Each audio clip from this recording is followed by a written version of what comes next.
Good morning everyone. This is Ajay Kumar. Once again welcome in my channel. Okay. So let's start the new chapter. आज हम त्रिकोणमिति के बारे में discuss करेंगे, छोटा मोटा लोगों। आज हम त्रिकोणमेट्री के बारे में स्टार्ट पढ़ाने जा रहे हैं। ठीक है, चलो। बहुत इंपॉर्टेंट चैप्टर एग्जामिनेशन का बिहार बोर्ड के लिए और किसी बोर्ड के लिए। ट्रिग्नोमेट्री चाहे वो कॉम्पिटिटिव लेवल क्यों ना, कोई भी लेवल क्यों ना हो, उसके लिए ट्रिग्नोमेट्री बहुत बड़ा रोल प्ले करता है एग्जामिनेशन में। तो आज हम ट्रिग्नोमेट्री के बारे में डिस्कस करने जा रहे हैं। ठीक है,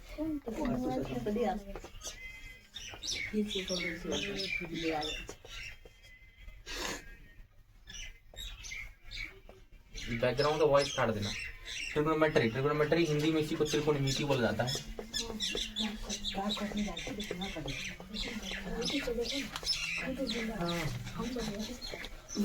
त्रिकोणमिति के बारे में पढ़ने जा रहे हैं। त्रिकोणमिति के जो बना है बॉडी ग्रीक शब्द से आया है। ठीक है, इसमें ट्री का मतलब होता है तीन और गोनो का मतलब क्या होता है? गोनो का मतलब होता है कोण और मैट्री का हिंदी होता है माप। यानी एक्चुअली इसका मतलब ही होता है तीन कोनों में क्या बताना, संबंध बताना। तीन कोनों में संबंध बताना। तीन कोनों में संबंध भाई किसके अंदर, तीन कोण किसके अंदर पाए जाते हैं? त्रिभुज के अंदर। तो यानी डायरेक्ट ये क्वेश्चन बोल रहा है किसके बारे में पढ़ने जा रहे हैं हम? त्रिभुज के बारे में। और वो भी किस त्रिभुज के बारे में? तो राइट एंगल ट्रायंगल के बारे में, वो उसके बारे में। ठीक है, तो त्रिकोणमिति का अगर डेफिनेशन अगर लिखना हो तो किसे बोलेंगे? लिख लीजिएगा, बहुत इंपॉर्टेंट। कभी पूछ देगा, आपको जानना चाहिए कि त्रिकोणमिति होता क्या है। त्रिकोणमिति किसे कहते हैं? तो किसके बीच में, किसी भी समकोण, कोई भी समकोण त्रिभुज, ये समकोण त्रिभुज के बारे में ज्यादातर डिस्कशन बताता है। ये एबीसी मान लीजिएगा और ये 90 डिग्री है। ठीक है, राइट एंगल ट्रायंगल है। तो त्रिकोणमिति एक्चुअली होता क्या है ना? त्रिकोणमिति किसे कहते हैं? जो किसके बीच में संबंध बताता है, कोण के बीच में और उसके त्रिभुज में, उसके कोणों के बीच और उसके भुजा के बीच में संबंध बताने वाले थ्योरम को हम क्या बोलते हैं? ट्रिग्नोमेट्री बोलते हैं। ठीक है, त्रिकोणमिति का अर्थ होता है क्या?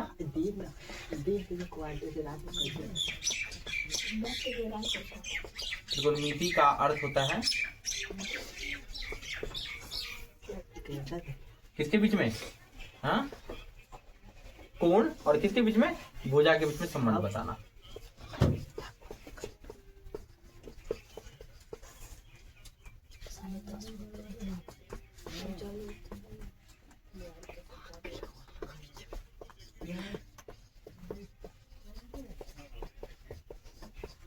यानी त्रिकोणमिति किसे कहते हैं? जब जो किसके बीच में, कोण और के बीच, यानी इनके कोणों के बीच में, ठीक है ना, और इनके भुजाओं के बीच में जो क्या होता था, संबंध बताता है। इंग्लिश में अगर नोट करना है तो इंग्लिश में लिखिएगा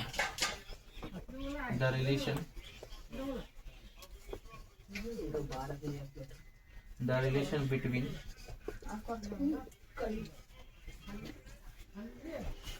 एंगल, लिख रहा है, एंगल एंड साइड्स, है ना। इसके साइड्स और एंगल के बीच क्या होता है? द रिलेशन बताता है, उसी को हम ट्रिग्नोमेट्री कहते हैं। ठीक है, ट्रिग्नोमेट्री। तो आज हम फिर से उस दिन कल मैंने डिस्कस किया था कुछ टॉपिक के बारे में, है ना। राइट एंगल ट्रायंगल के बारे में मैंने कल उस दिन बताया था। तो आज थोड़ा सा और इसको एक्सप्लेन करते हैं बढ़िया तरीके से और इसके बारे में जानते हैं। ओके, हाँ भाई, नोट कर लिया आप लोगों ने? हाँ, थोड़ा साइड हो जाएगा। ट्रिग्नोमेट्री के बारे में आप जाना। ट्रिग्नोमेट्री होता क्या है? The relation between angles and sides, यानी भुजा और किसके बीच में, कोनों के बीच में क्या संबंध बताता है, उसी को बोलते हैं हम।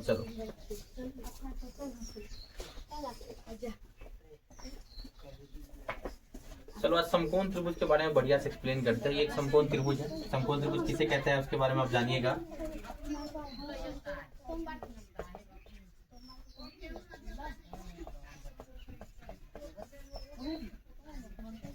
समकोण त्रिभुज यानी राइट एंगल ट्रायंगल किसे कहते हैं?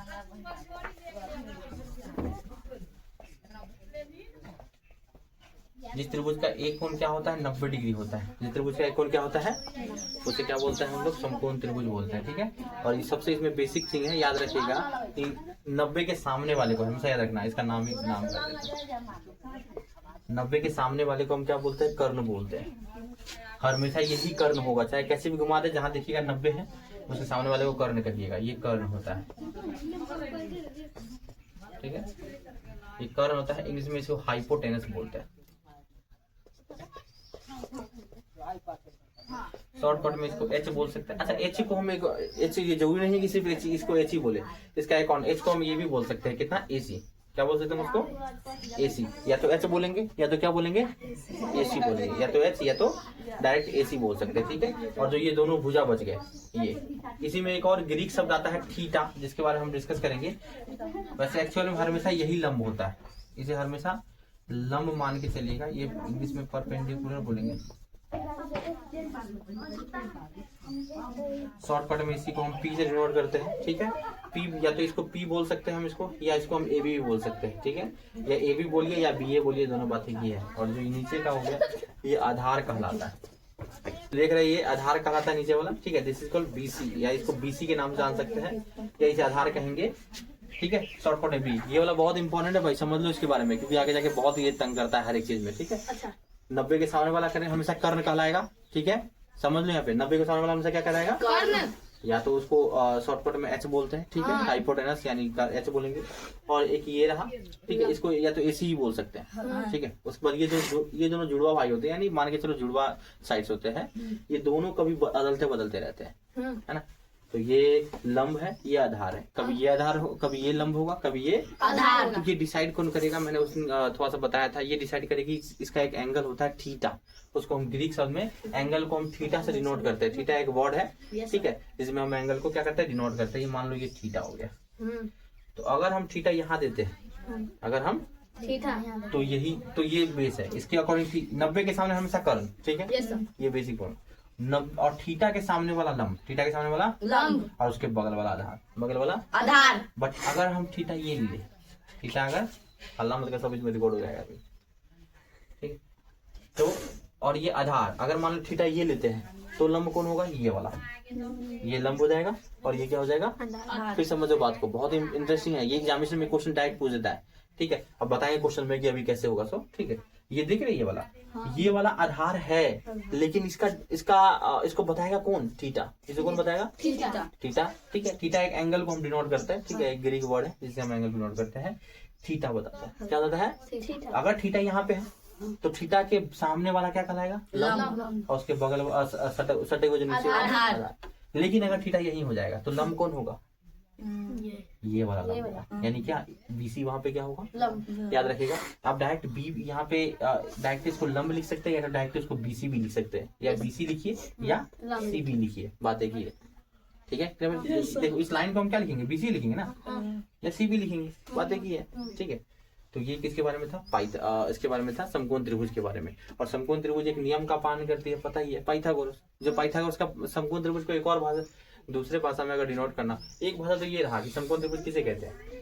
जिस त्रिभुज का एक कोण 90 हो उसे क्या बोलते हैं हम लोग? समकोण त्रिभुज बोलते हैं। नहीं तो दूसरा एक और डेफिनेशन है, समकोण त्रिभुज किसे कहते हैं? जो पाइथागोरस के नियम का पालन करे। जो किसका पालन करे? और पाइथागोरस क्या होता है? ध्यान दीजिएगा यहाँ पे, पाइथागोरस को मैं बढ़िया से एक्सप्लेन करना, ठीक है। अगली वीडियो में जब हम ट्रायंगल पढ़ाएंगे, तो ट्रायंगल में हम एक्सप्लेन करेंगे कि पाइथागोरस होता क्या है, उसको प्रूव करेंगे, ठीक है। लेकिन अभी आप समझ लीजिए पाइथागोरस किसे कहते हैं। मैंने उस दिन कल परसों वाली वीडियो में मैंने थोड़ा सा हिंट दिया था। तो पाइथागोरस किसे कहते हैं? कर्ण का स्क्वायर। किसका स्क्वायर? कर्ण का स्क्वायर, यानी कर्ण का वर्ग, कर्ण का वर्ग, यानी कर्ण इसकी सबसे बड़ी भुजा होती है। क्या होती है? यानी सबसे बड़ी भुजा का स्क्वायर बराबर होता है दोनों छोटी भुजा का वर्ग का जोड़, यानी लंब का स्क्वायर प्लस आधार का स्क्वायर। लंब कर्ण को शॉर्टकट में क्या बोलते हैं अपन?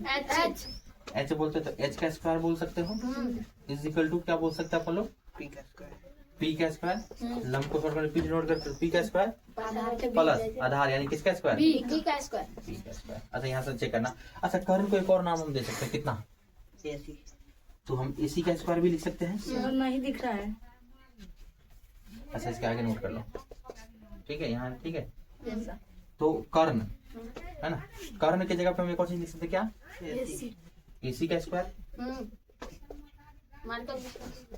एसी का स्क्वायर बराबर, ठीक है। लंब, लंब कौन है इसमें? लंब है एबी का स्क्वायर, बीसी का, अब प्लस किसका? आधार कौन है? बीसी का स्क्वायर। ये भी नोट कर सकते हैं, क्या लिखे थे? BC square. समय कि नहीं, सॉरी उल्टा हो गया, कहाँ चला गया, गलती हो गई क्या? एसी स्क्वायर और एबी स्क्वायर, यहाँ एबी स्क्वायर होना चाहिए था ना। अच्छा आगे भी एबी लिख सकते हो, कोई दिक्कत वाली बात। एबी स्क्वायर, ठीक है, अब प्लस बीसी स्क्वायर, ठीक है। यही होता है कि हमारा पाइथागोरस। इसी को हम क्या बोलते हैं? पाइथागोरस।